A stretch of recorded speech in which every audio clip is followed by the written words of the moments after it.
Hi, welcome back to my vision news. Two news stories from Ethiopia and Eritrea.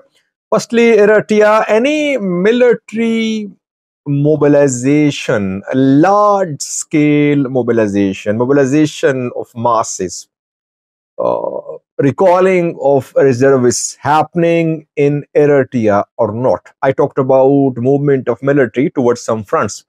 What is the overall situation in Eritrea? Any atmosphere like big preparations ongoing for a coming war?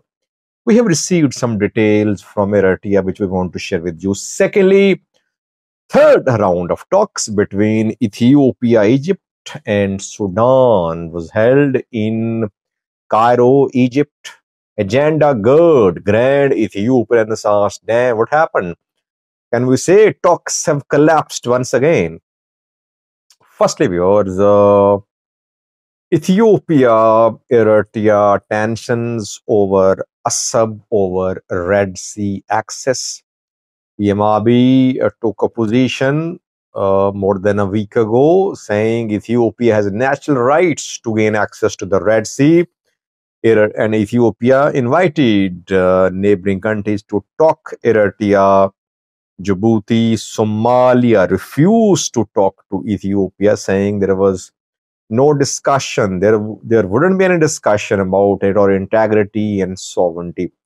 Ethiopia already has access to Djibouti's ports, but no country wants to give full rights to Ethiopia over its ports. Now, we saw that immediately after the statement of Ethiopian PM Abiy, Eritrea started mobilization of its military towards border areas.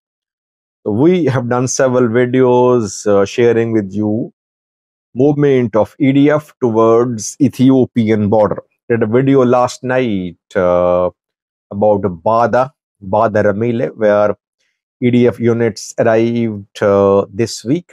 Before that, I told you about Bore front and other front too. So military presence is being beefed up along Ethiopian border. But question is, what is the overall situation in Eritrea? Is the country making preparations for a big war? Are large scale conscription ongoing? Are reservists being recalled? Before sharing with you what is happening in Eritrea, when TPLF and federal government signed peace deal Pretoria last year, we hoped that it would lead to respite for Eritrean youths who have to serve at Sawa. In Eritrea, educational activities and military training are connected. No one can complete college education if he or she does not report at Sawa. We thought that since a peace deal had been signed, maybe Sawa-Severki could relax the rules regarding mandatory training for Eritrean youths. And then Sawa-Severki visited Russia, China, especially China. And it seemed as if he was focused on improving economic conditions, on reactivation of exclusive economic zones, free economic zones. But once again, I think back to square one. Right term is back to square one. That once again, Ethiopia tension mounting. It means that no respite for Sawa recruits. The indefinite military service, national service, conscription in Eritrea is set to continue. Eritrean government has been saying for years that it was facing a bigger enemy, TPLF, EPRDF, so that is why it had no option but to train all the youths. Now, again, this Red Sea issue taken up by Ethiopian PM Abiy is going to be used by Eritrean government to continue conscription and indefinite national service, it seems. So what is the situation on the ground in Eritrea? Any reservists being called? Because once a country starts recalling reservists, it is a clear sign that country is preparing for a long war, big war. Like Israel announced a few weeks ago to recall its reservists from across the world. Reservists were told to be prepared to report back to their original military units. Is the same happening in Eritrea? By the way, reservists were recalled during Tigray war, but now no reservists have been recalled so far. We have been able to confirm no instructions passed to reservists. That means that there is no full-scale war preparation on Eritrean side. But movement of military is being seen mostly to those fronts where already there is a deployment of military and military presence there is being beefed up. I spoke in detail about some fronts separately in previous videos. That is what we can confirm, that Eritrea is deploying more troops to its border with Ethiopia.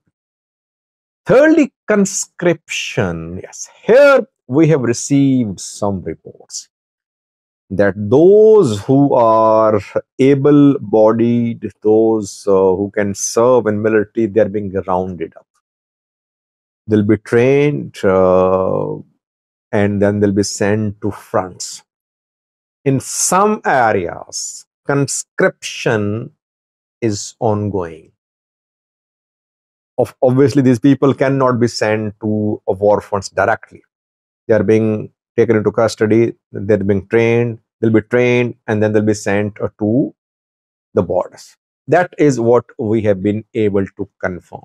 So it means maybe Eritrea believes too that war is not imminent, but it should send a strong signal to Ethiopian government by making more deployments in border areas that Eritrea is fully prepared. And we know that Eritrea conducted some military drills too close to Ethiopian border. Again, basically messaging from Eritrea for Ethiopia. PM Abiy's message was mainly political. It's not, I said last night that it's not that before PM Abiy's speech, ENDF had started moving towards Eritrean border. No. PM Abiy just took a political position. Eritrea responded politically. Then it also responded militarily by moving its forces towards its border, saying that it was ready towards Ethiopian border, saying that it was ready in case of any Ethiopian military adventure towards the Red Sea. So this is the overall situation. Eritrea is making defensive deployments, no offensive preparations, no war is imminent. That is what I have been saying for days. So tensions are rising, but still embassy is working, Ethiopian Airlines working as well, operating to twice a day, I think, to Asmara. So it's not that that there is complete breakdown of Ethiopia relations. No. Secondly, viewers, third round of talks has been held between GERD countries. Uh, GERD host and factories, Ethiopia, Sudan, and Egypt held third round of talks in Cairo, Egypt. First round was held a few weeks ago there in Cairo. Then second round was held in Addis Ababa, Ethiopian capital. And now the third round was concluded yesterday. Representatives of the three countries participated. Slashi Bakale, Ethiopian ambassador to the US, attended these talks on behalf of Ethiopia because he's been leading GERD negotiations for years. Now, any progress made so far, we don't know. Slashi Bakale only says that some progress has been made and that next round of talks will be held in Addis Ababa, Ethiopian capital. When? In December, after more than a month. It means that basically no agreement has been reached.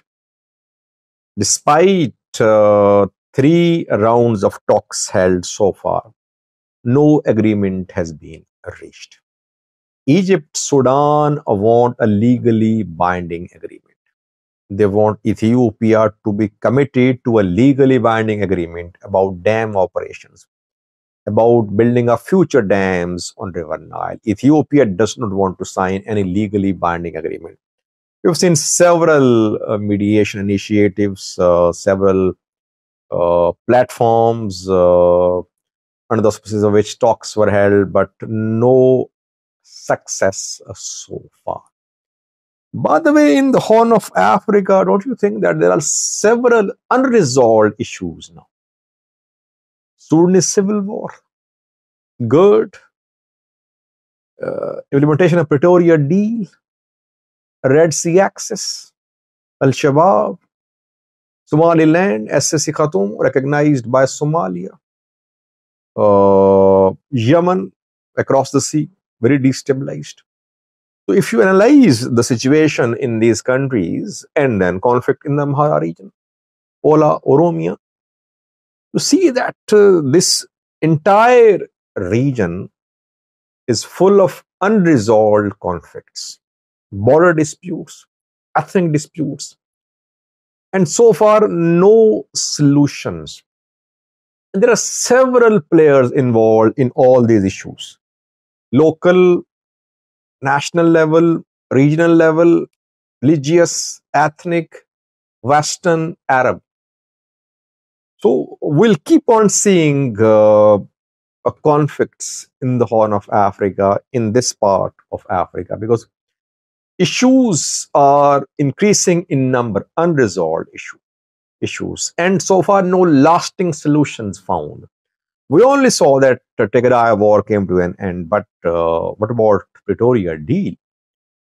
It is being implemented. Implementation is very slow. Eritrea are not happy with the implementation.